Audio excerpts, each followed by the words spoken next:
Five Nights at Freddy's. Fazbear Frights. Number 9. Story 2. Jump for tickets. The little kid's grating voice blared through Colton's headphones, as high-pitched and annoying as a smoke alarm. "Did you just kill me? That was harsh, dude!" "It was a mercy killing, Squeaker," Colton said, emphasizing the new deepness of his voice. He was going for a tough and sarcastic tone, like an action hero. "Too bad you can respawn." Colton hated the little kids who tried to play Hammer of Odin, his favorite online role-playing game. The little brats dominated the chat function, trying and failing to make the more mature players think they were cool. Hammer of Odin wasn't appropriate for little kids anyway. It was rated T, so it was for teens like Colton. The little pipsqueaks should stick to playing Block Builder like Colton had played last year, when he was still in middle school. When Colton looked back at middle school, he didn't even recognize the person he had been. For one thing, his dad was still alive. Colton had been a happy, carefree regular kid, not worried about anything more serious than how long it would take him to save up his generous allowance for a new video game. But on an icy road just over a year ago, the accident happened, and everything had changed. Life had changed. Colton had changed.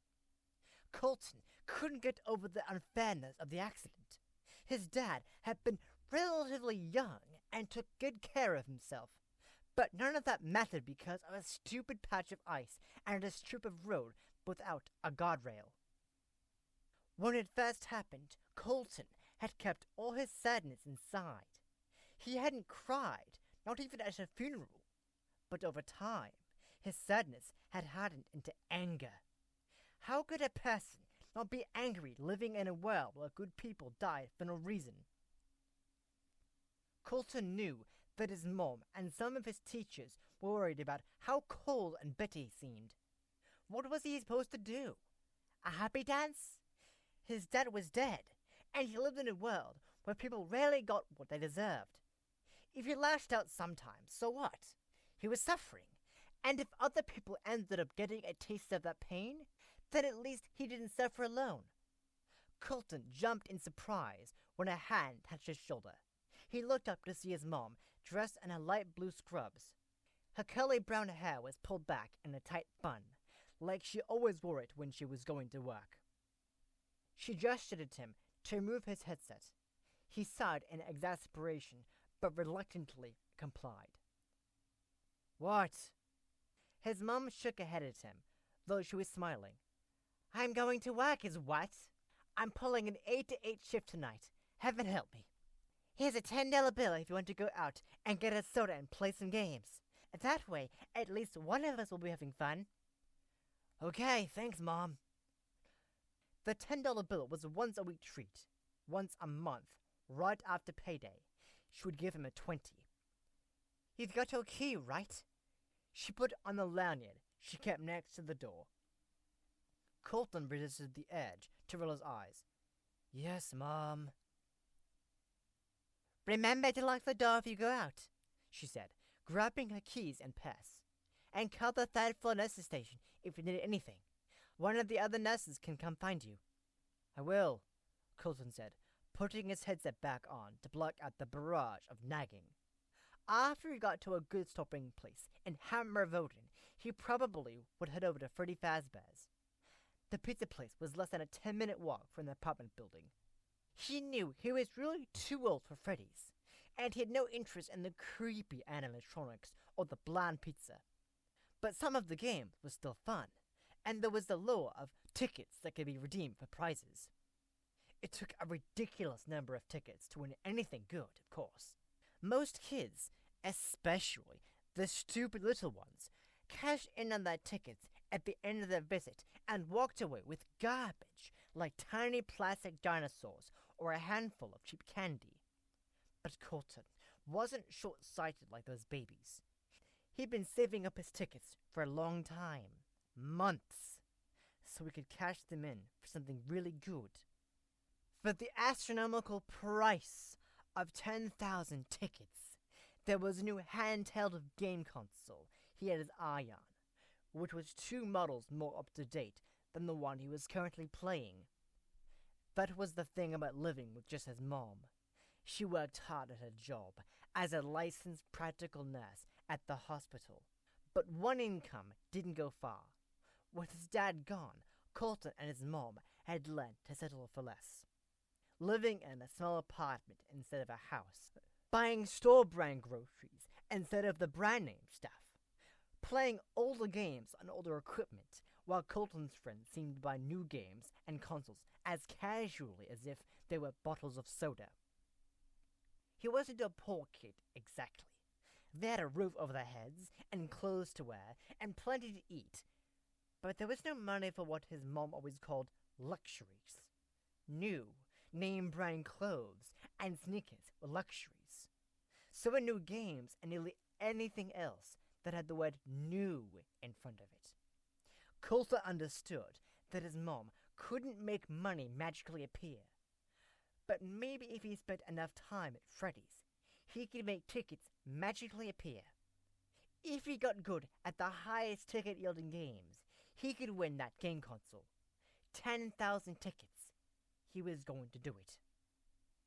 When he had told his mom the plan, she laughed and said, "Remind me never to take you to Las Vegas when you're old enough to gamble."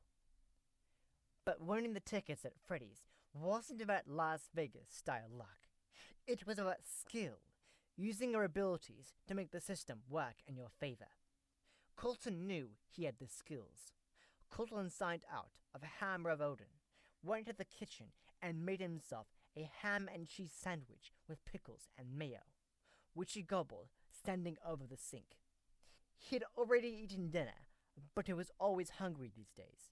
"It's like you have a hollow leg," his mom always said. He grabbed his jacket and shoved the $10 bill in his pocket. Time to win some tickets. It always took a few minutes to adjust to how overstimulating the environment at Freddy's was. Multicolored lights flashed, arcade games bleeped and blipped, and a band of creepy animatronic animals led by top-hatted Freddy Fazbear sang canned versions of kiddie tunes. And then there were the kiddies themselves, laughing, screaming, throwing tantrums, and running around underfoot like cockroaches. It was all Colton could do not to squash them. Colton took a quick trip by the prize counter to make sure his dream console was still there. It was. There was still hope. He backtracked to the counter where tokens were sold. He laid down his 10 and told the cashier, $10 in tokens, please. He wasn't going to waste any of his limited funds on a soda. No reason for spending $1.99 that wouldn't move him any closer to his goal. If he got thirsty, he would drink from the water fountain. He went to play his regulars, Dee Dee's fishing hole, and BB's ball drop, each of which yielded him a fairly long ribbon of tickets. The evening was off to a promising start. Near the stage, a table full of rugrats, kindergarteners from the looks of them, were munching pizza and wearing stupid-looking paper birthday hats, decorated with cartoon characters. Their chubby, blank faces were smeared with pepperoni grease and tomato sauce. As he looked at them, Colton felt actual physical repulsion, as though he was surveying a nest of squirming maggots. And then Colton saw him, one of the horrible pizza-gobbling goblins, with his little cousin Aiden. Aiden was the most annoying little brat of all time, and because he was Colton's Aunt Katie's kid, the two of them were forced to spend time in each other's presence on holidays, birthdays, and whenever else his mom and aunt wanted to get together. The worst thing about Aiden was that he loved Colton desperately, and no matter how much venom Colton spewed at him, Aiden only seemed to love him more. "Please don't let him see me. Please don't let him see me." Colton muttered under his breath, but it was too late. Aiden's gaze was already focused on Colton, and he was smiling and waving frantically. The little boy dropped his pizza slice, got up from the table, and made a beeline for Colton. Before Colton could protest, Aiden was hugging him. Colton stood stiffly, his arms raised as though a police officer had just told him to freeze. He refused to participate in his hug. Aiden finally let go. His smile hadn't faded. Wow, I can't believe I get to go to a birthday party at Freddy's, and I get to see my cousin at the same time. This is the best night ever. For one of us, maybe, Colton said. Aiden laughed. You're funny, Colton. I'd better get back to the party. It's almost time for our favorite game. You know the one, right? Aiden gave him a little chunk on the arm. Colton didn't know what game Aiden was talking about, but refused to acknowledge it. He rubbed his arm as if Aiden had injured him. Thankfully, Aiden ran back to join his putrid, pint-sized friends. Now who is ready to jump for tickets? A recorded voice asked as the animatronic Freddy flapped his jaws.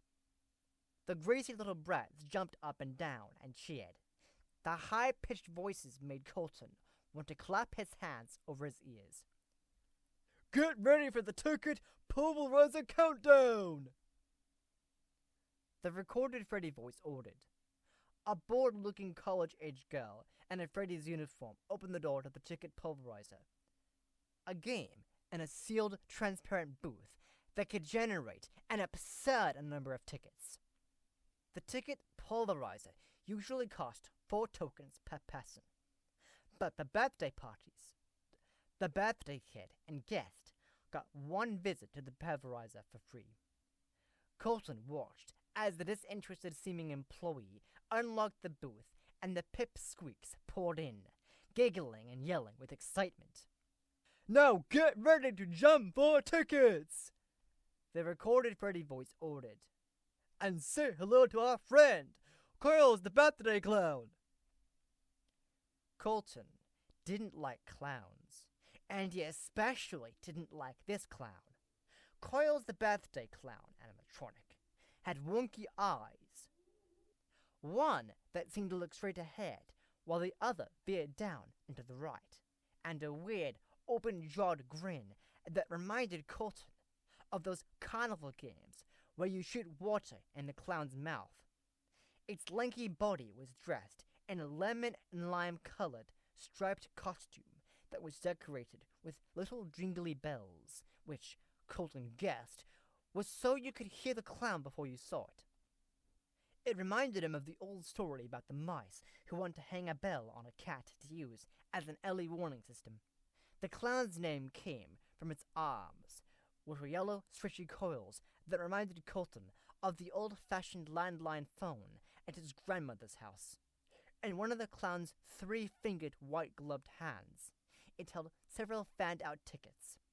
Now, who is ready to jump for tickets? The clown's high-pitched voice said again, turning up the drama. The squeakers went insane. Prepare for the ticket pulverizer countdown. Now, when I finish counting, everybody jump up and down as hard as you can, all together.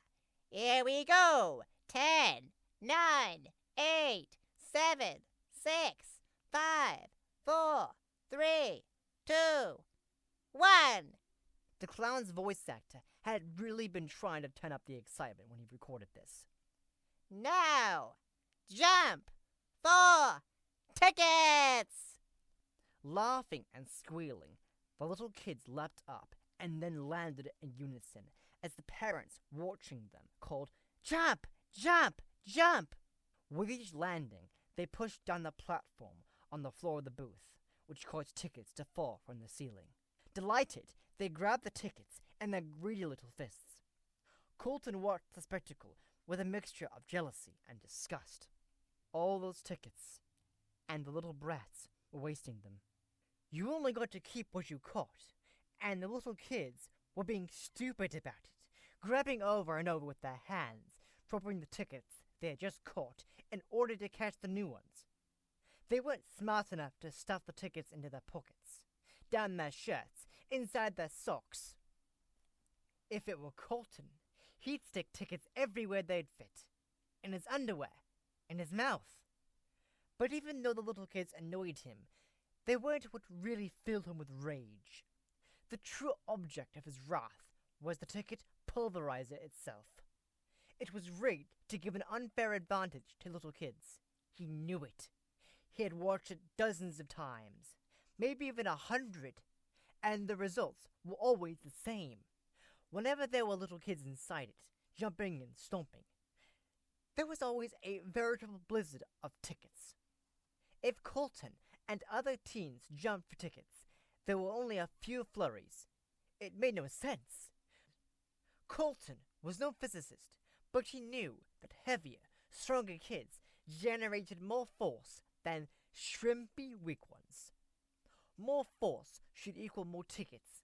It was as simple as that. As Colton watched the pipsqueak party guests exit the ticket pulverizer, an idea began to form in his mind. If the ticket pulverizer had been rigged to favor little kids, could it be re-rigged to favor big ones? Colton excelled at his tech classes in high school, and he liked to hang around his Uncle Mike's car repair shop to learn how to fix things. He was good at mechanical stuff. Now that the kids had cleared out of the ticket pulverizer, Colton approached it for a close look. Getting inside the machine wouldn't be hard. If it was turned on, he would just have to feed it 4 tickets. He severed the booth's bright red platform, which was printed with pictures of child-sized footprints.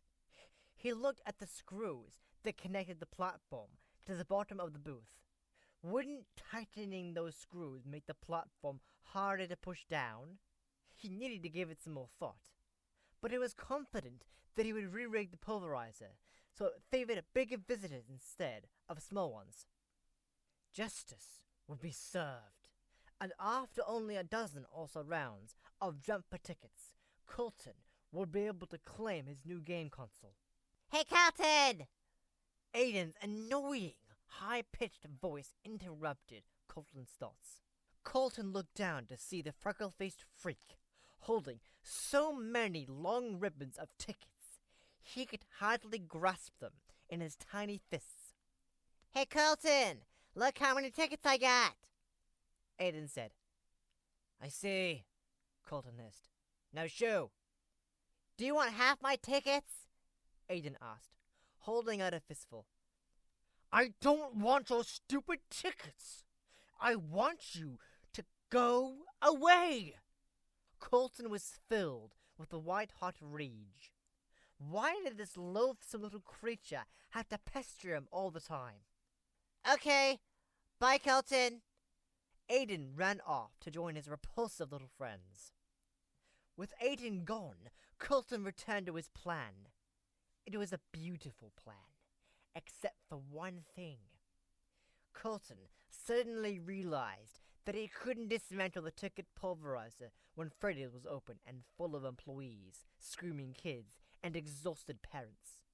If a worker caught him messing with the machine, the manager would be called, and Colton would be thrown out and maybe even banned from returning. If the manager was in a really bad mood, she might even call the police. Getting in that kind of trouble was a risk he couldn't take. No. If Colton was going to fix the ticket pulverizer, he was going to have to do it when the place was empty. Colton realized that to get what he wanted, he had only one choice. Late one night, while his mom was at work, he was going to have to break into Freddy Fazbear's.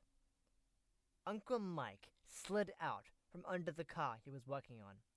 Here, kiddo, he said, smiling up at his nephew. Ready to do some apprentice work for me today? Sure, Colton said. He liked Uncle Mike's repair shop. It smelled of grease and rubber, the tools lying around, the endless parade of cars to work on. If Colton continued to do well in his technical classes at school, and apprenticed for Uncle Mike a couple of afternoons a week, Mike had promised Colton that he could have a job in the shop as soon as he graduated high school. Mike wiped his hands on a grease-stained rag and nodded in the direction of a blue SUV. Rear passenger tire on that one needs changing. I already got out the new tire and the tools you need. You know what you're doing, right? Sure. Colton liked that Uncle Mike gave him credit for knowing some things. Colton had changed a lot of tires, mostly in Mike's shop, but once on the side of the interstate when his mom's car had a blowout. His mom had made a big deal out of that, telling everybody she knew how he saved the day. Colton worked efficiently at changing the tire. He felt most satisfied when he was working with his hands. Writing papers for school made him stressed out and frustrated, both when he had to write the paper and when he got the graded paper back with a C on it. If he was lucky. But he knew he was an A-plus student when it came to fixing things. Looks good, man, Uncle Mike said, surveying Colton's work. Once I put a new timing belt on this one over here, it needs an oil change. Think you're up for that? Colton smiled and nodded. He was good at oil changes too. You want to watch me change the timing belt so you know how to do it? Sure. Colton followed his uncle to the car. Once he had watched and learned, he got up his carriage to ask Mike the question he had been waiting to ask him since he came to the shop.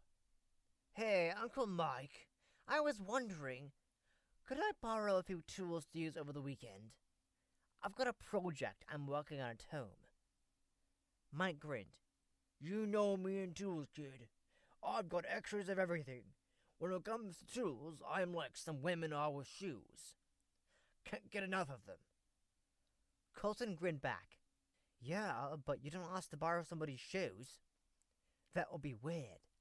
True. Uncle Mike nodded in the direction of a large tool chest sitting against the wall. You're welcome to borrow anything in there. Keep them for longer than the weekend if you need to. I know you'll take good care of them. Thanks, Uncle Mike. Colton felt a little guilty for not being honest about how he was going to use the tools, but not so guilty that he wasn't going to take what he needed. After Colton finished the oil change and drank the soda that Uncle Mike brought him, he opened the chest to sever the tools. What tools would he need to get access to the inner workings of the ticket pulverizer? There might be screws he would need to remove, so he grabbed a couple of different kinds of screwdrivers. A wrench seemed like it might be helpful, and maybe a crowbar in case he needed to pry up the platform on the machine's floor. He needed to keep his toolkit pretty light, though. If he was going to be sneaking into the place, he couldn't be slowed down by carrying a lot of heavy equipment. He needed to be swift and stealthy, like a ninja. Colton imagined himself dressed in black, moving smoothly and silently, breaking into Freddy's under the cover of night like a character in a movie. A little shiver of excitement ran through him. Tools in hand, Colton left through the front office, while Uncle Mike was settling up with a customer. Thanks for letting me use your stuff, Uncle Mike. No problem, Uncle Mike said. He slipped Colton a $10 bill from the cash register. Colton's apprenticeship wasn't a paid position, but it wasn't rare for Mike to hand him a little bit of cash. This is for doing a good job lending me a hand today. And hey, if you need any help with that project, just let me know. Colton smiled at the thought of asking Uncle Mike to help him break into Freddy Fazbear's to fix the ticket pulverizer. Thanks, but I think I better handle this one on my own. Colton had decided that Saturday night, the next time his mom worked an 8 to 8 shift, would be perfect for the heist, as he had come to call it. But now it was Saturday afternoon, and he had just hit a major stumbling block. Colton had gotten the right tools from Uncle Mike, and after lots of sketching and planning, he was pretty sure he knew what was needed to re-rig the ticket pulverizer. But there was one obstacle he hadn't thought through. He didn't know how to sneak into the building. Sure, he had pictured himself in a black shirt and black pants, and stocking cap, creeping around like a cat on the prowl. He'd even pictured himself dodging lasers from the security system like he had seen in a movie once. But he didn't know how to get past the locked doors of Freddy Fazbear's. If he tried to pick the lock, surely an alarm would sound. If he tried to break the glass, an alarm would also sound, and he could get busted for vandalism. Colton wanted to get into Freddy's to right a wrong, not to cause trouble. And he certainly didn't want to do anything to land himself in the juvenile detention center. Colton was playing Hammer of Odin and trying to relax so he could think clearly. His character was low on strength and weapons at the moment, so when a potential enemy became visible, Colton moved his character into a cave so he could hide from danger. That's when a light switch turned on in Colton's brain. He wouldn't try to break into Freddy's after it closed. He would hang out at Freddy's when it was open, like he did on a lot of Saturday nights. But when it got close to closing time, he wouldn't leave. He would hide. He would stay hidden until the employees had cleaned up the place and shut it down. And then he would come out and repair the ticket pulverizer. By dinner time, Colton was filled with nervous excitement. He sat across from his mom at the table, not making eye contact with her and toying with his food. The fluttering in his stomach seemed to be coming from something much stronger than butterflies. You're not eating much, Mom noted, looking over his plate. Spaghetti and meatballs is usually your favorite. I even made extra, thinking you'd at least go back for seconds and maybe thirds. Yeah, I know, Colton said, rolling a meatball across his plate with a fork. The spaghetti's great. I just don't have much of an appetite. His mom knitted her brow in concern. Well, that's certainly not like you. You're not coming down with something, are you? There's a nasty stomach bug going around. People have been coming into the ER with it all week. It's easy to get dehydrated when you can't keep anything down. I don't know, Colton said. I guess I do feel a little tired. Colton wasn't tired at all, but it struck him that being sick might be a useful alibi. He yawned and stretched in what he hoped was a convincing display of fatigue. His mom said. Well, if you don't feel any better, maybe you shouldn't go to Freddy's tonight. Being in a closed space with all those jammy little kids certainly won't do your immune system, or everyone else's, any favors. True, Colton said, shuddering a little at the thought of all those little kids' jammy paws touching every surface they could reach, spreading disease like rats during the Black Plague. If I don't feel better later, I'll stay home, he said, even though in his mind he was already at Freddy's dismantling the ticket pulverizer. Good, Mom said, twirling spaghetti on her fork. And if there's any kind of emergency, like if you were to get too sick to stay alone, call me at the third-floor nurse's station. I will, Mom. Thanks. Once his mom left for work, Colton changed into black cargo pants, which were perfect since they were dark-colored, but would also hold all his tools. The only problem was the tools were so heavy, once they were in his pockets, his pants immediately fell down. This, he decided, was probably not the best way to avoid calling attention to himself. He grabbed a belt from his closet and secured it tightly around his waist. He tucked his phone into his back right pocket and put the $10 bill Uncle Mike had slipped him for helping in one of his many other pockets. He felt afraid but also excited, like when he was about to go on a roller coaster. One thought that especially gave him pleasure was the idea of getting tons and tons of tickets, while Aiden and his annoying little friends got none. Aiden's disappointment would only add to Colton's joy. Why did the kid have to be so happy all the time? Even when Aiden was a baby, he had been all smiles. Babies were supposed to cry. Crying was normal. It would be great to see his stupid cousin shed some tears for once, just like it would be great for Colton to come out a winner for once in his life. He locked the door behind him and started to walk to Freddy's. Freddy's was the usual riot of lights, sounds, and scurrying squeakers.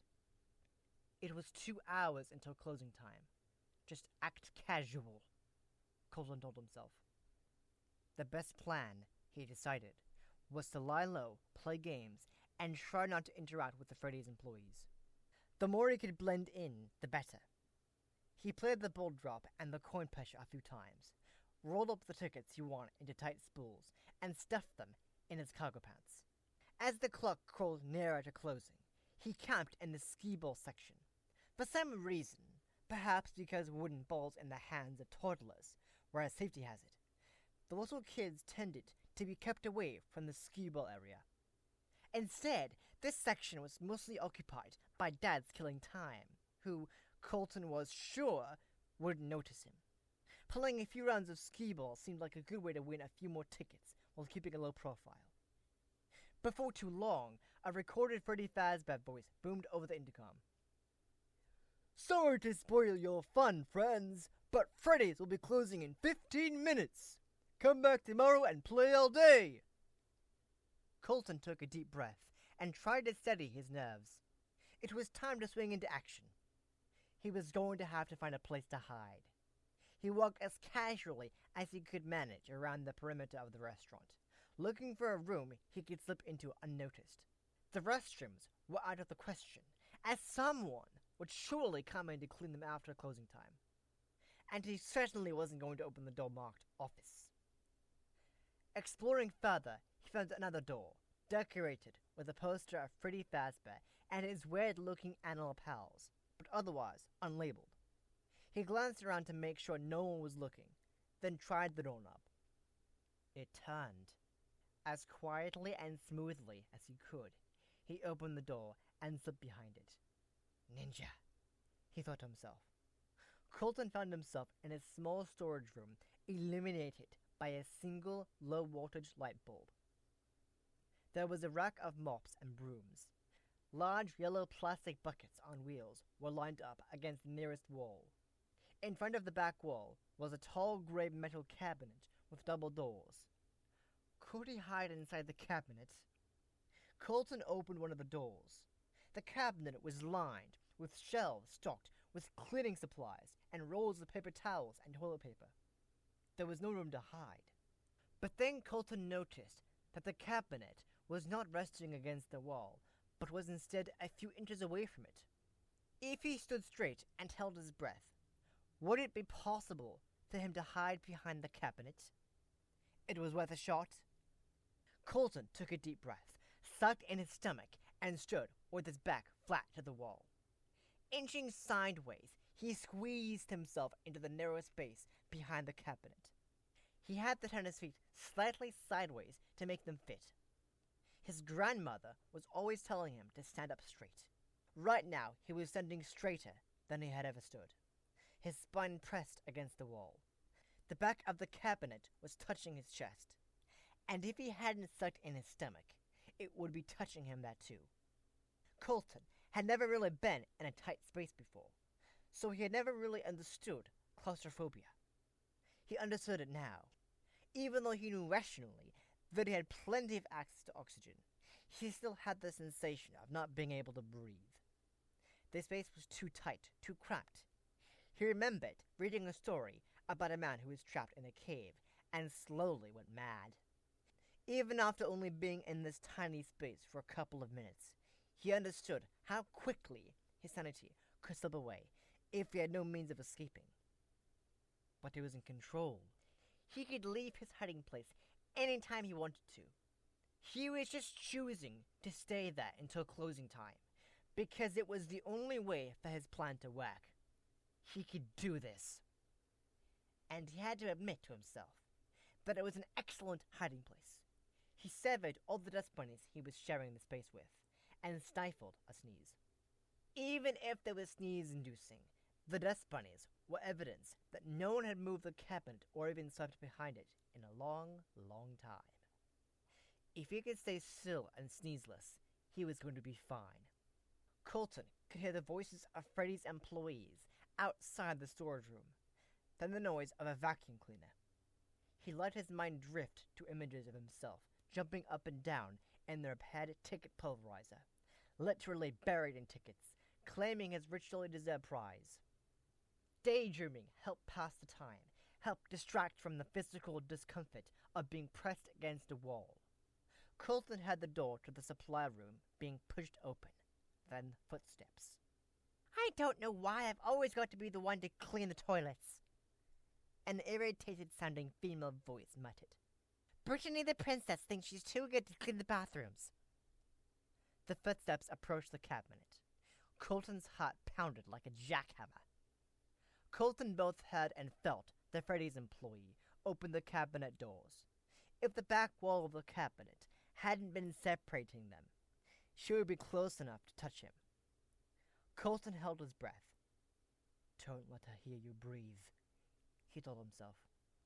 Okay, so spray cleaner and lots of toilet paper, the worker said. Because goodness knows Her Royal Highness Brittany couldn't lower herself to change a roll of toilet paper. Colton heard the cabinet doors shut, and the worker's footsteps walking away from him. The storage room was empty again. Colton exhaled. He let his mind drift. It could have been for a couple of minutes or an hour. He was losing track of time. But then he heard the flip of a switch, and the room was plunged into darkness. A flashlight. Why had he not brought a flashlight? What if the entire restaurant was pitch black? How could he work on the ticket pulverizer then? Stupid! He chided himself. How could you be so stupid? Soon the noises of human movement outside the storage room faded, and Freddy's fell silent. Colton slowly slid from behind the storage cabinet. His back hurt, and his shoulders were stiff. It was a relief to stretch. The supply room was so dark, he had to use a light from his phone to find his way to the door. He hoped that when he opened it, he wouldn't be greeted by more darkness. The fluorescent lights in the game area had been turned off, but security lights on the ceiling, along with the colorful lights from the various token-sucking games, still illuminated the arcade. The glow of the games in the dim room had an effect that was somewhat eerie, but at least Colton could see. He could do what he came here to do. Colton made his way to the ticket pulverizer. He unloaded his tools from his pockets and laid them out on the floor. He couldn't help but smile to himself. His plan had worked. He was in. He felt like an action hero. He had thought a lot about the mechanics of the ticket pulverizer and why it worked on fairly well for the annoying little brats. He figured the platform was too loose, too easy for them to push down. If he could tighten it up, make it more resistant, then the little brats couldn't make it budge, and there would be more tickets for the older, bigger, and more deserving. Colton fed 4 tokens into the ticket pulverizer to make the door open. Once he was inside, it didn't take him long to figure out where to tighten the platform. A few turns of the screwdriver on each corner, and the platform was much more rigid and required a lot more weight to move it. He was sorely tempted to feed in some more tokens and jump for tickets right then and there. But the jumping was noisy, and he didn't want to do anything that might call attention to himself. He gave the platform a small experimental push and whispered, "Mission accomplished," before exiting the booth. But as he stood in the middle of the empty arcade, the reality of the situation dawned on him. His mission wasn't totally accomplished. He still needed to get out of Freddy's. He had spent so much time planning out how to get into Freddy's and work on the pulverizer that he had forgotten to plan how to get out. He had no exit strategy. Colton looked around at the doors marked exit. He was sure each of them was equipped with a security alarm. He scanned the room frantically. Maybe there was a back door he could use. Maybe in the kitchen. He walked through a dim hallway and pushed open the door to the kitchen. It was pitch black, so he held up his phone to light his way past the huge ovens and cooktops. Around the corner, he saw a door and felt a rush of relief. But when he looked up, he saw the security alarm. Colton's breath was short and ragged. He couldn't just stay here until Freddy's opened up again at 11 o'clock the next morning and say, "Oops, guys, I guess I got locked in." Plus, if his mom got home from work in the morning and he wasn't there, she would panic. Think, Colton told himself. There has to be a way out. Colton thought back over all his visits to Freddy's. He had been coming to Freddy's since he was a loathsome little squeaker himself, so he knew the place well. He thought about the layout of the building. Finally, an image popped into his head. The restroom. Wasn't there a window in the men's restroom? The restroom was as dark as the kitchen. Colton held up his phone for enough light to make out the shapes of the sinks and stalls, and yes! The window. It was a small window, too high up to access easily, but he could get to it if he stood on one of the chairs from the dining area. He'd have to leave the chair behind in the bathroom, which wasn't ideal, but it was better than spending the whole night at Freddy's. He went back to the dining area, retrieved a chair, and carried it to the restroom. He set it under the window and climbed onto it. He was worried that the window wouldn't open, but it pushed up easily, and no alarm sounded. Grunting with effort, he pulled himself through the opening and plummeted to the ground, landing on his hands and knees with an oof. Some of Uncle Mike's tools fell from his pockets. He was a little shaken, but he was okay. Now all he had to do was gather up the tools and walk home like everything was normal. When his mom got home from his Saturday night shift, she'd find him in bed like nothing had happened. And tomorrow afternoon, he'd go back to Freddy's, where he'd be the king of the ticket pulverizer. Colton had only $5 to take with him to Freddy's, but he figured that would be enough. $5 equaled 5 turns inside the ticket pulverizer, and by that time, he'd be rolling in tickets. Once he got that, he didn't bother with the ball drop or the coin pusher. He made a beeline to the ticket pulverizer just in time to see a group of 3 little kids go inside, shrieking and giggling. He smiled to himself. This should be entertaining. Stupid squeakers don't suspect a thing. He watched the little kids gleefully jump up and down. Tickets poured down like water flowing from a faucet. How could that be? After the way he'd fixed it, their weight shouldn't have been enough to trigger such an outpouring of tickets. Colton seethed with rage. Maybe, though, he'd at least fixed things, so he would get a lot of tickets, too. Maybe he had just turned the pulverizer into a machine that heaped tickets on anyone who went inside. As long as he got his fair share, he guessed that was okay. The little kids came out, holding fat ribbons of tickets in their equally fat little fists. Colton elbowed his boy past them. It was his turn. He put 4 tokens into the slot and stepped into the ticket pulverizer. His heart was beating fast in anticipation. He knew this was it. This time he was going to get what he deserved. The lights and the sign reading "Jump for Tickets" started flashing. Colton jumped.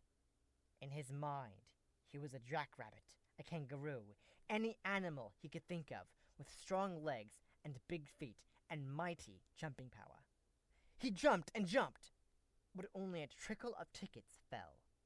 How could that be after all the planning, all the hard work that went into his heist? It didn't make sense. The madder he got, the harder he jumped. Only a few tickets drifted listlessly to the floor. When time was up, he was so furious that he stomped out of the machine and left the tickets where they were. There was enough of them to do him any good anyway. On the walk home, his anger turned into dejection. Why did life have to be so unfair? Why did some people have so much, while people like Colton and his mom had so little? It was just luck, wasn't it? Some people had good luck, and some people had bad luck. It was pretty obvious what kind of luck he had. But couldn't luck change? Surely there had to be some way to game the system. Back at the apartment, Colton's mom was humming to herself while she chopped onions. Tears were in her eyes from the smell, but she had the day off and seemed to be in a good mood. Colton sank into a kitchen chair. Hey, his mom said. I'm making sloppy joes. Have you ever thought about what a weird name that is for a sandwich? Like, was there actually a guy named Joe who looked really messy all the time? And then one day somebody said, "Hey, Joe, we're naming a sandwich after you." And he was all like, "Wow, that's great." But then it turned out they were calling them Sloppy Joes. And he was like, "Wait, you're calling them what?" Colton usually laughed at his mom's weird flights of fancy, but today he couldn't find the energy to respond. What's the matter, Colt? Not even a smile? His mom tapped him with a spatula. You usually think my tangents are funny. Corey shrugged. Just not in a smiling mood, I guess.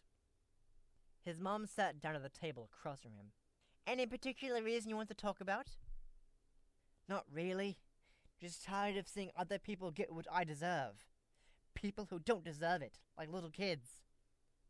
They've not been around long enough to deserve anything. They've not paid their dues yet. They might as well still be in diapers. The more he thought about it, the angrier he felt. Rough time at Freddy's today, huh? His mom asked. Yeah, the stupid ticket pulverizer again, he said. He complained about it enough that his mom understood what he was talking about. No luck with it? Colton shook his head. I'm never going to get enough tickets to get what I want. Well, I've been thinking about it, and there are other ways of getting what you want, Mom said, pulling her hair back with the rubber band she kept around her wrist. Colton didn't think he liked his mom's tone. It was the same tone she used when she was about to nag him to do his homework or chores. What do you mean? Well, his mom said, I had a part-time job when I was your age. I worked at the Swirly Cone after school, and on weekends, making cones and shakes and sundaes.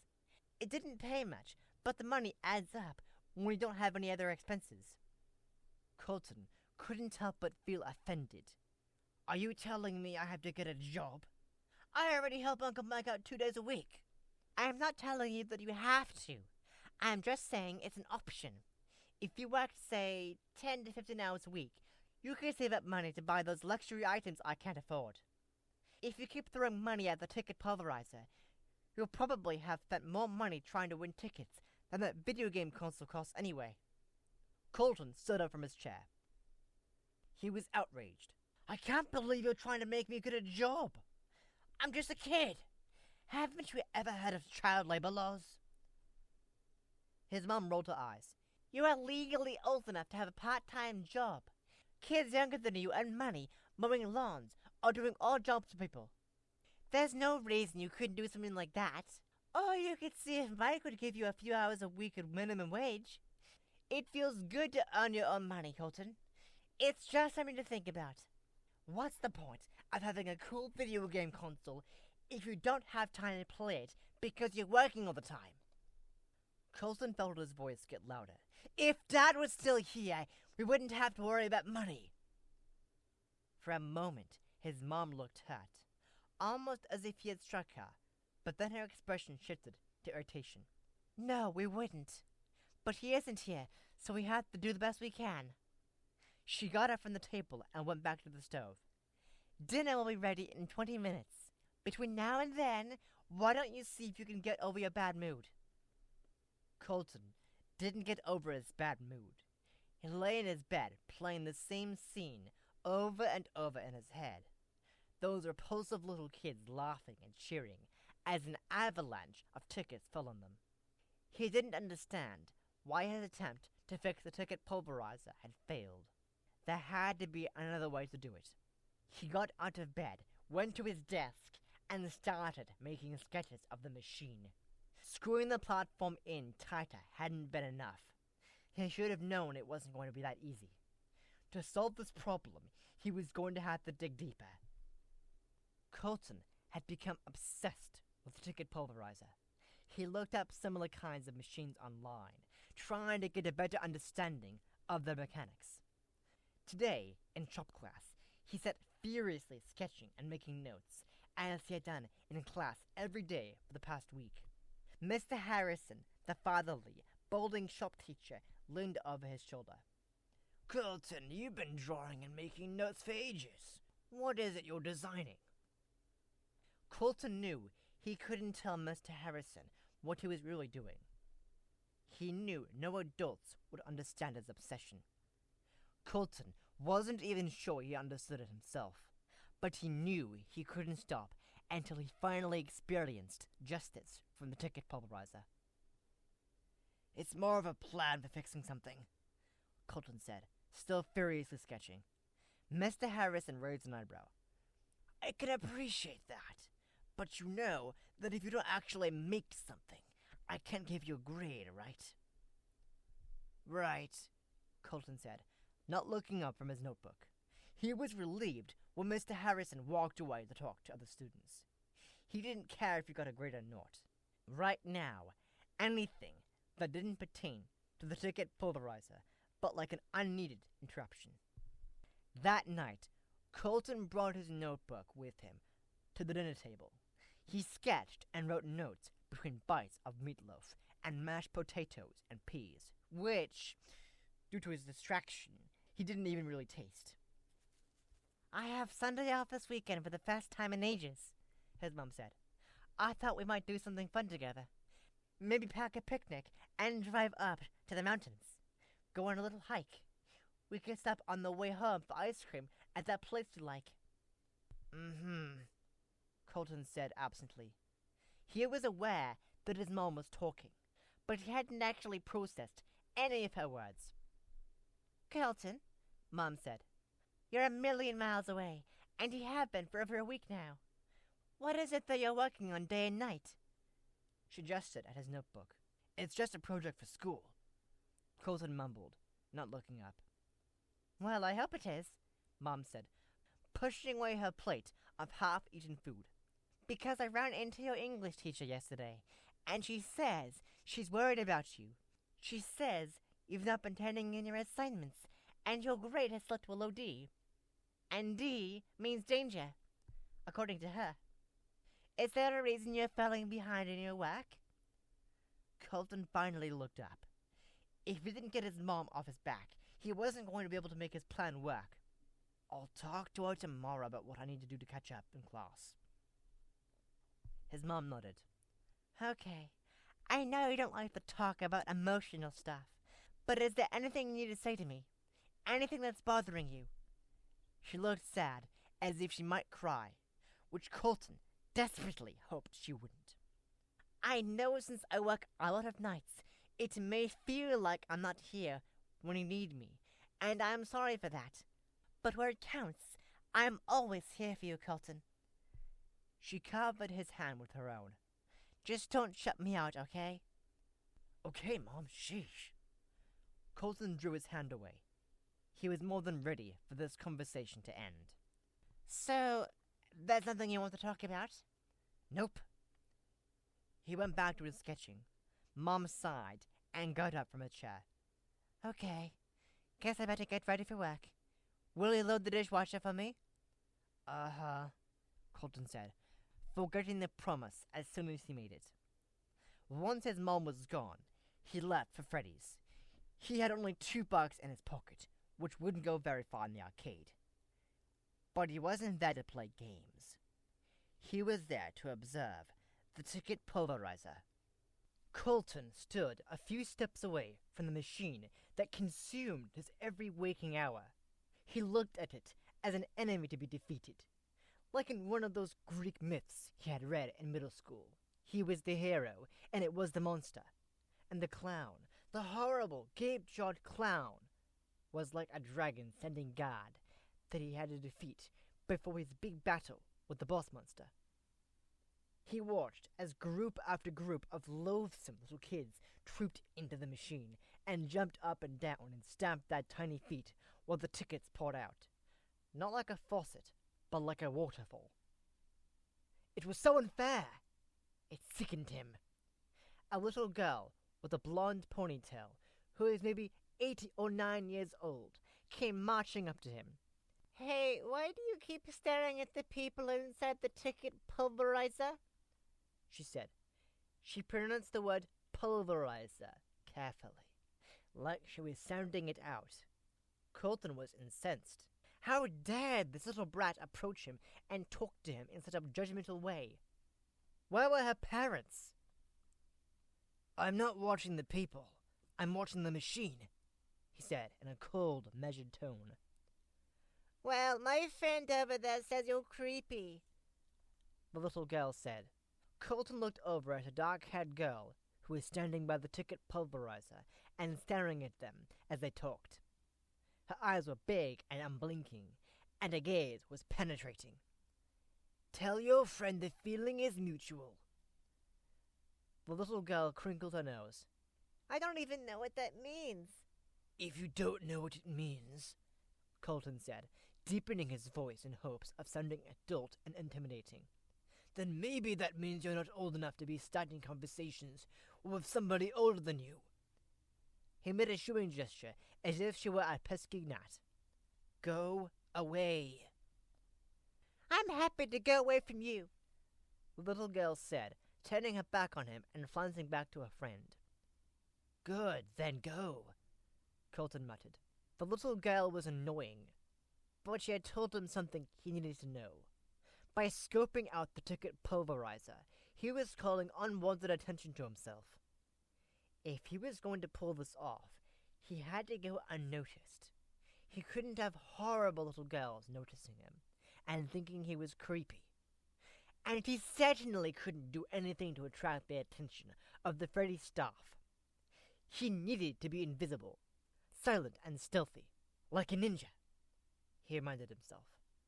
Colton walked away from the ticket pulverizer and toward the exit.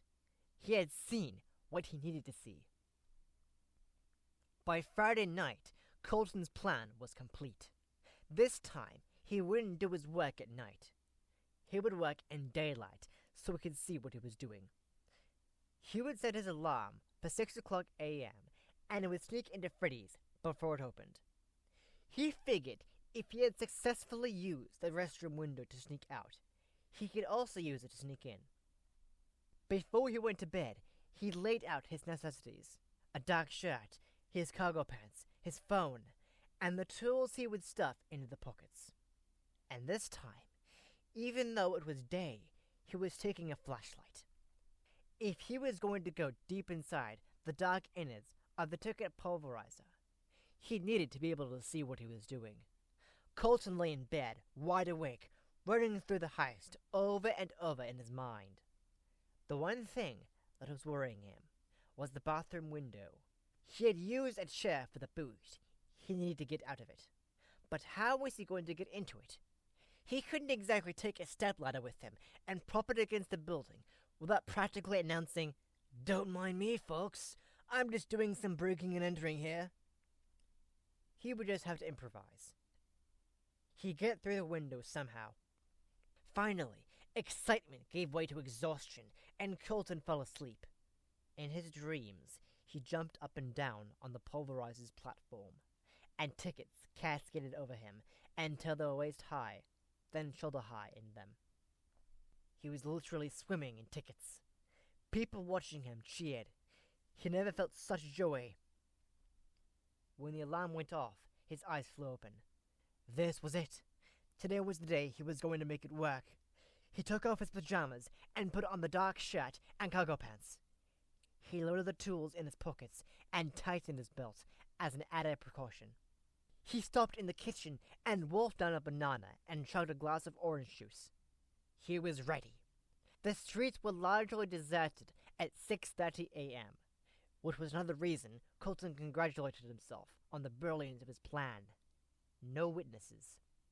Once he reached the Freddy's building, he walked around the side and found the bathroom window. If he stood on tiptoe, he could just reach the windowsill with his fingertips. He groaned in disappointment. There was no way he had the upper body strength to pull himself up. He was going to have to find something to climb on. He walked farther around the building. Next to the back door was a littered garbage can on wheels. Perfect, Colton thought.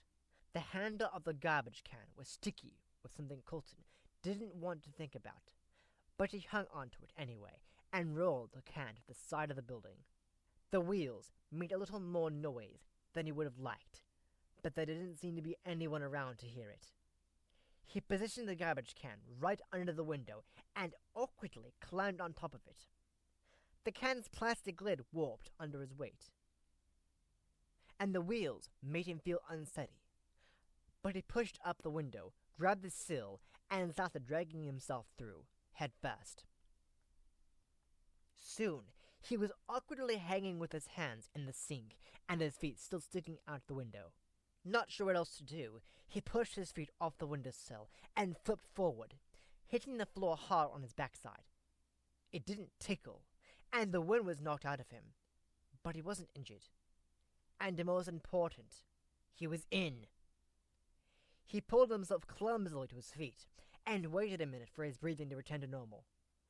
How was it that in the movies, people could jump from a great height, land hard, and then hop right up and keep on running?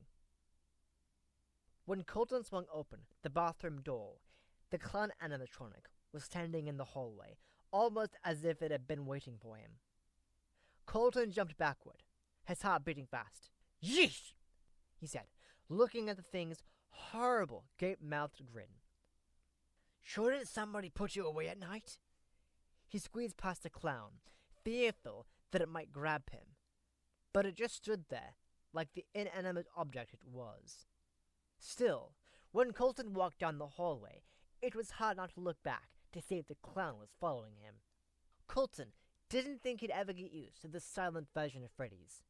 No screaming rugrats, no blooping games, no pre-recorded songs and chatter from Freddy's animatronic band. It was quieter than a library. Then Colton heard a faint jingling. Or at least, he thought he did.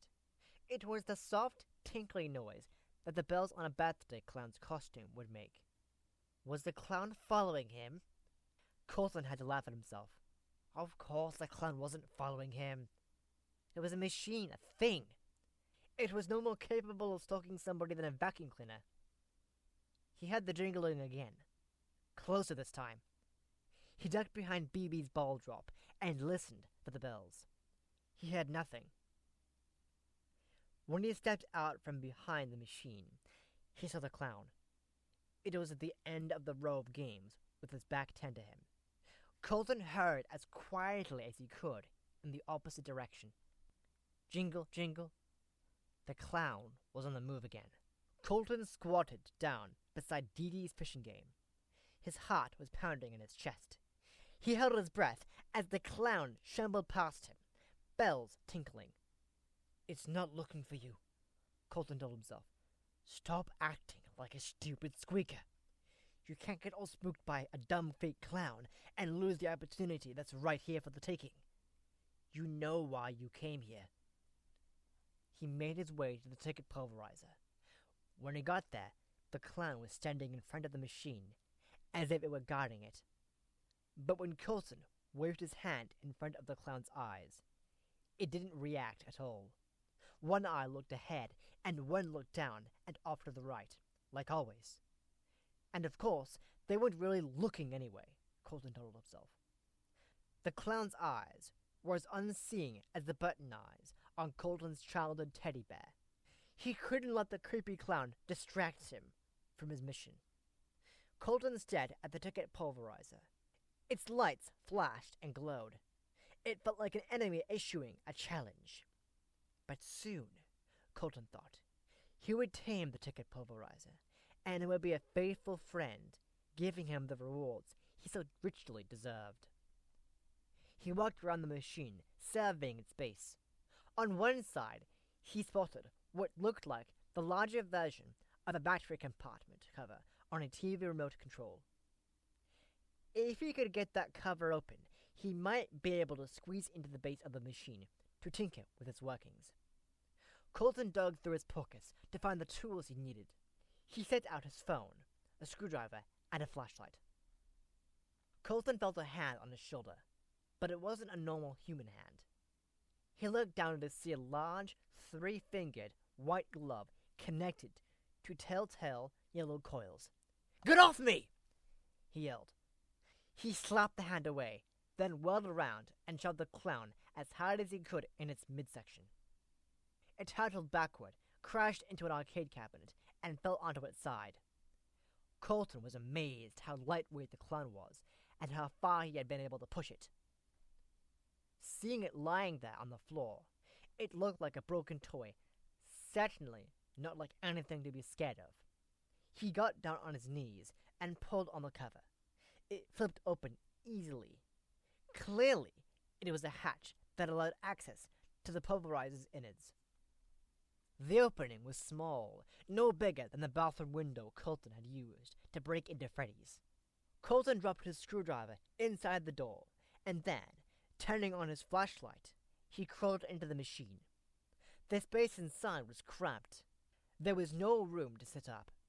He could only lie down with his legs bent sideways, in an uncomfortable position, with the bottom of the machine's platform touching the length of his body. Shining his flashlight around, he was relieved to see that the mechanical parts looked how he expected them to look. It was just going to be hard for him to do the work he needed to do from an awkward reclining position. Colton squinted at the inner workings of the ticket pulverizer. As he started to loosen a screw, he felt something tightly grip his ankles. He shined his flashlight to see a pair of white-gloved hands, one grasping each ankle.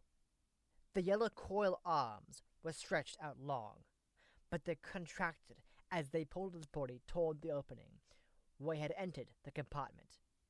How could the clown weigh so little and yet be so strong? It had pulled his legs straight and was dragging him out of the machine.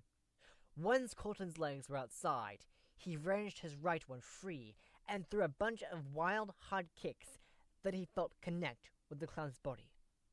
After one particularly forceful kick, the clown loosened its grip on his other leg, and Colton scrambled to get his full body back into the base of the pulverizer. Once he was inside, he closed the hatch he had entered through behind him. The clown's hands were large, awkward things, and he hoped it would lack the motor skills needed to pull the hatch back open. Besides, from the strength of his kicks, maybe he'd put the clown out of commission anyway. Now it was time for Colton to steady his hands and his nerves and do what he came here to do. Even with the flashlight, it took a few minutes for his eyes to adjust to the darkness. It was like being in a small, tight alcove in a cave. Memories of the claustrophobic closet in the back room of Freddy's momentarily rushed back to him. But when he shined his flashlight on the machinery, he smiled. He knew what he needed to do. It was going to be challenging because he needed both hands to do his work. But there was no place to set the flashlight, which he needed so he could see. Finally, he awkwardly secured the flashlight under his left armpit and angled the beam to hit the area he needed to work on. All his reading, planning, and obsessing had paid off. Even though he was working under less than ideal conditions, the process of fixing the pulverizer couldn't have gone more smoothly. At some point, he realized the trick. Flip these switches to tie the ticket release to the sides of the bouncers. Loosen these screws to give the platform even more bounce. The little kids would get more tickets, sure, but big kids like Colton will be flush with them. Colton smiled at his achievement. People didn't give him the credit he deserved, he thought. His teachers didn't comprehend who they were dealing with. They thought he was just some regular high school freshman, a C student, average, no different from 1,000 other kids. His mom, even though she loved him, didn't give him enough credit either. Only Colton could see the truth about himself. He was brilliant, a mechanical genius. With his newly realized self-confidence, his luck was sure to change. The thousands of tickets he was going to win from the ticket pulverizer were only the beginning. Colton smiled at his handiwork one last time, then reached over his head to push the small door open so he could climb out and make his exit. The door wouldn't budge. There has to be some kind of mistake, Colton thought. He pushed the door again, harder this time. It still refused to move. It was like it was locked from the outside. But how was that possible? No one was in Freddy's, and even if they were, why would they suspect someone was inside the ticket pulverizer? He shoved it again. It held fast. Colton shined his flashlight around the tiny space, trying to see if there might be another way to get out, a panel that could be removed or something. There was nothing. Colton's flashlight found a small round hole about the size of the head of a bolt. It was just big enough to peek through. Colton closed one eye and looked through the tiny opening with the other. All he could see were big green shoes. Clown shoes. It was standing guard there, waiting. He thought of an expression his uncle used sometimes. Between a rock and a hard place. He had never really understood the meaning of that saying until now. He felt himself starting to shake. His heart thudded in his chest so loud that he could hear it. Somehow he felt sweaty and cold at the same time. The space seemed to shrink around him until it was squeezing him from all sides. He lay with his knees hugged to his chest, trying to make himself smaller so the space would seem larger. It'll be okay, he told himself. In 2 or 3 hours, Freddy's would open, and somebody could rescue him. But how could he stand to stay in this tiny space, in this uncomfortable position, for 2 or 3 hours? Was there even enough air to keep him alive that long? Already, the air he was breathing felt scarce and stale. And assuming someone did rescue him, how would he explain himself? I was playing jump for tickets last night, and I guess I jumped so hard I fell in. Oops. He was going to have to come up with a more credible story. Colton looked down at his flashlight. He had no idea how much life the batteries still had in them. It was probably best to try to conserve them. He switched off the flashlight and was plunged into total darkness.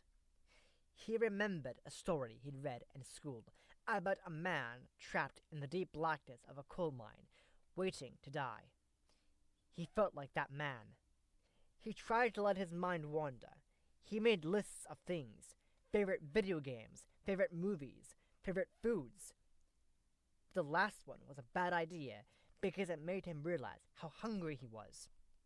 He usually ate a full breakfast, but today he'd had nothing but that banana. He was thirsty too. It never occurred to him to bring water because he hadn't thought that he might be trapped like this. Colton's stomach lurched, not with hunger, but with nausea. The acid from the orange juice he had drunk earlier seemed to be upsetting his stomach. But he knew it wasn't really the orange juice that was affecting him. It was fear. Fear was eating away at his insides and making him sick. Don't throw up! Don't throw up! Colton told himself. If he threw up in here, he would be trapped in this tiny space with the horrible smell of his own vomit. He sucked in great gulps of air, trying to quell his nausea. But then he worried. What if he was being too greedy with the air?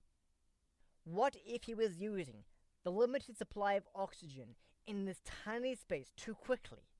Both of Colton's legs had fallen asleep, but there was no room to move them around to wake them up. He wiggled his toes and moved his feet at his ankles, all the time feeling like he was being pricked by hundreds of needles. His neck was starting to cramp, and he pivoted his head from side to side, trying to relieve the pain. But the pain and sickness weren't the worst parts. The worst part was the question gnawing at the back of Colton's mind. What if nobody hears me and I die from thirst or hunger? Will somebody find me when my body starts to rot?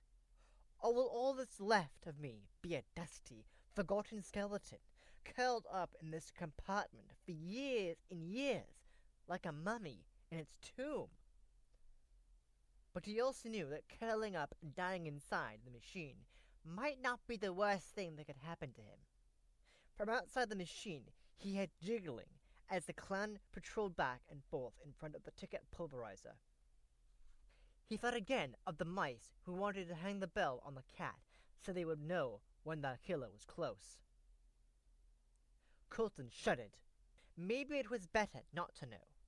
Clearly, sitting here in the dark like this was making him a little crazy. He turned on the flashlight for just a couple of seconds as a reality check. At least he knew he could still see. Good.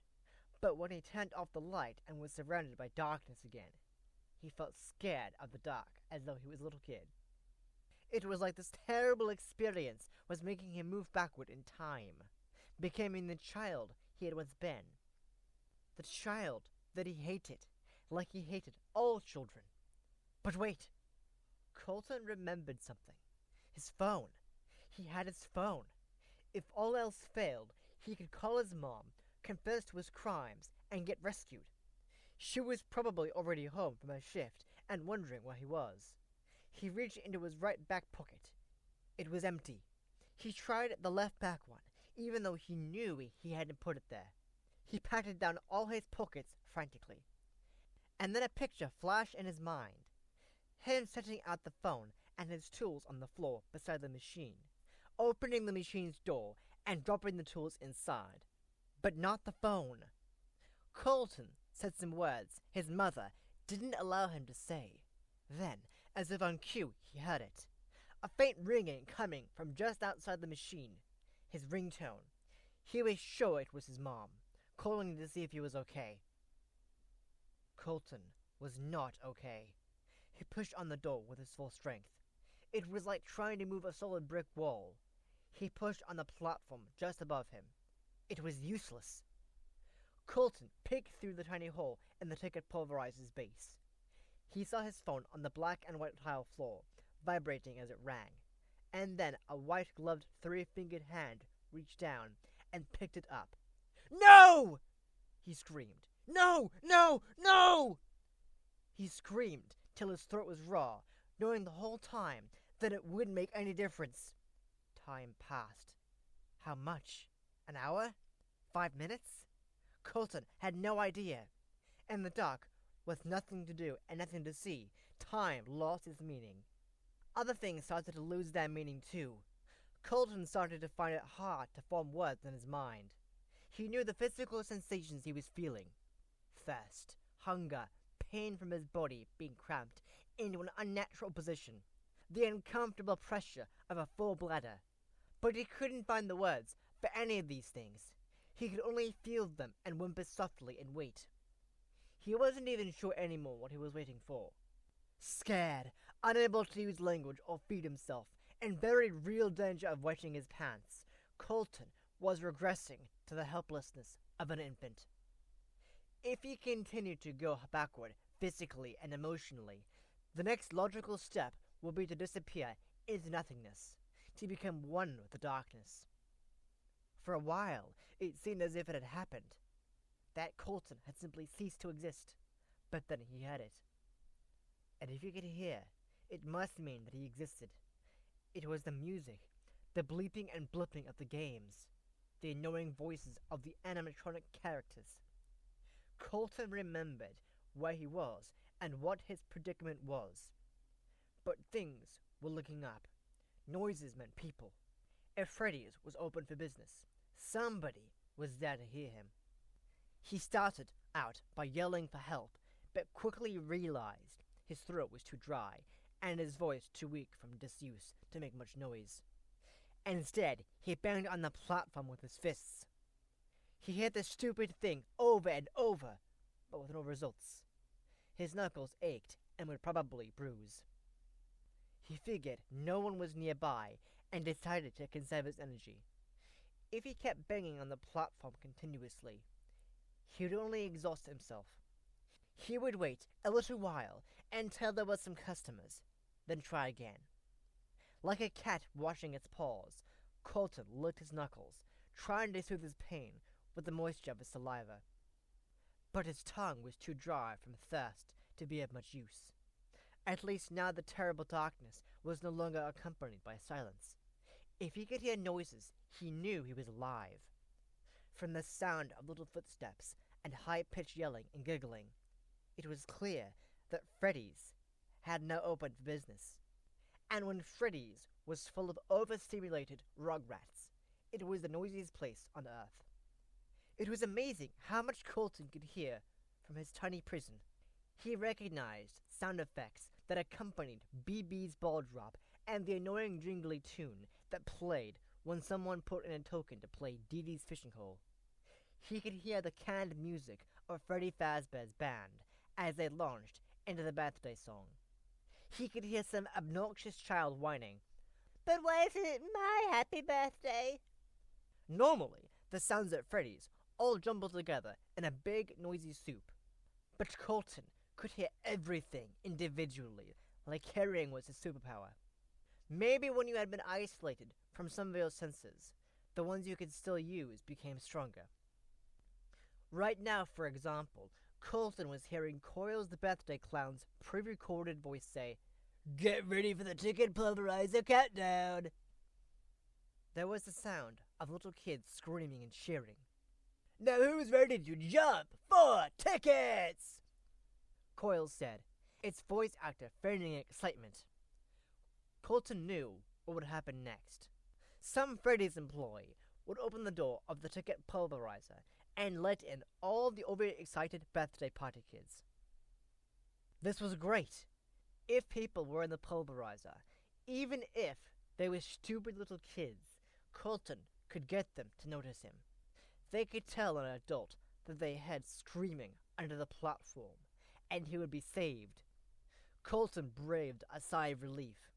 This ordeal would be over soon.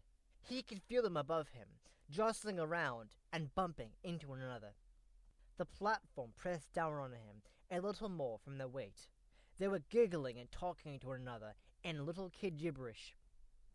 Colton suddenly became aware of how urgent his situation was. If the platform was already pressing down on him more from the little kids just standing there, he had to get their attention before they started jumping. His repair to the machine would make the platform dip even lower into his crawl space. Colton banged on the bottom of the platform. "Hey!" he yelled as loudly as he could with his dry, scratchy throat. "Hey! I'm down here! Help me! Help!" He was going to have to try harder if he was going to make himself heard over all the noises of the place, plus the noisiness of the kids themselves. He pounded on the bottom of the platform with his hammer. "Help!" he screamed. "I'm trapped in here! Help! Help!" "Prepare for the ticket pulverizer countdown! Now, when I finish counting, everybody jump up and down as hard as you can, all together!" The clown's pre-recorded voice said. The children's screams of excitement drowned out Colton's screams for help. "Here we go!" the clown announced. 10, 9, 8, 7, 6, 5, 4, 3, 2, 1! Now, jump for tickets! Overhead, Bella, the birthday girl, and her 6 friends jumped in unison, the sound like a stampede of wild buffalo. The platform dropped. They laughed and cheered, and the tickets fell like rain. But then, something wasn't right. Bella had jumped in the ticket pulverizer lots of times. This time felt different. The platform wasn't dropping as low as usual. The flow of tickets had slowed to a trickle. "It's slowing down!" She yelled to her friend Aiden. Jump harder! Aiden yelled back. Bella jumped higher and landed with more force. The platform dropped. Some tickets sprinkled down, but it was a lighter shower, not the flood of tickets Bella wanted for her birthday. Let's all hold hands and jump together! I don't want to hold hands! Aiden yelled back. Come on, it's my birthday! Bella said. Aiden shrugged and relented, and the 7 kids joined in a circle. 1, 2, 3, jump! Bella yelled. The kids leapt, then landed at the same time, forcing the platform down, then up, then down farther. Jump!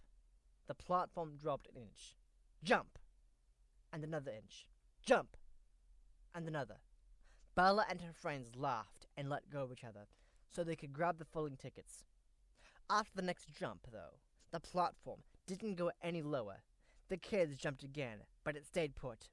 Bella looked out at her dad, who was outside the ticket polarizer, cheering them on. It's not working! She yelled.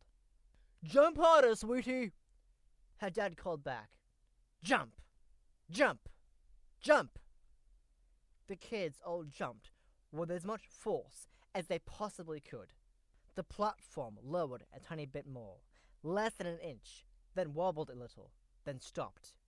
One lonely ticket fell from the machine's ceiling. Outside the ticket pulverizer, Bella's dad nudged his wife. The game is broken, he said. The platform's not dropping like it should. I think I'm going to go get a manager. He was already looking around, trying to spot who was in charge. Good idea, Bella's mom said.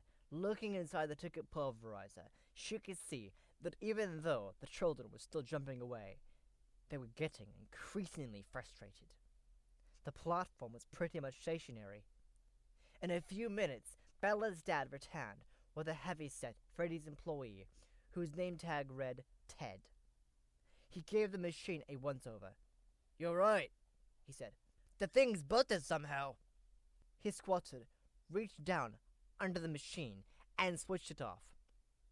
The children looked shocked by the sudden absence of light and noise. I'm sorry, kids, Ted said, yelling over the general chaos of Freddy's. The ticket pulverizer isn't working right. I need you guys to get out of the machine. But I'll tell you what. Since you didn't get to win much in there, if you all go up to the front counter, the cashier will give you 20 free tickets each. The kids' moods got sunnier as they exited the machine and ran in the direction of the free tickets. The clown animatronic was acting weird too. It was pointing at the base of the machine and grabbing at Ted's arm, as if it didn't want him to go inside the ticket pulverizer. But of course, it didn't want anything. It was just a stupid robot. A stupid robot that seemed to be malfunctioning. Ted shook his head. Was every cheap piece of equipment in this run-down place breaking all at the same time? Ted climbed into the pulverizer and jumped on the platform a few times. It hardly moved, even with the force of all his ample weight, though he did think he had a liquidy squishing sound that, of course, made no sense. He was going to have to call the repair guy. When Ted exited the machine, the clown robot was standing in front of the door. Its face, which was usually wearing a comically huge grin, was now a mask of tragedy, with a down-turned mouth and sad-looking eyes. Was a tear sliding down its cheek, or was Ted imagining things? Sometimes he thought he should find a more normal place to work. One of the little kids from the ticket pulverizer must have noticed the clown's sad face too, because he ran up to it and said, Hey Coils, remember me? I'm your buddy Aiden. Don't be sad, okay? It's bad to be sad. My cousin Colton's sad all the time. That's why I'm saving up my tickets to buy him a present. The little boy threw his arms around the clown animatronic and it hugged him back, holding him in its springy, coiled yellow arms. Weird, Ted thought, walking past the scene on the way to his office. The ticket pulverizer stood empty, or at least empty as far as anyone could see. Ted returned from his office with a sign that he hung on the machine's door. Out of order. And that is the end of the story 2. Thank you for listening to this read-through of Five Nights at Freddy's Fazbear Frights number 9, Story 2, Jump for Tickets. I really hope you enjoyed listening to it. If you did, please hit that like button. And if you're new to this channel, why not subscribe to get the next story of this novel? Also, make sure you click that bell icon so you'll be notified the next time I post a story. And I'll be back next time with the next story.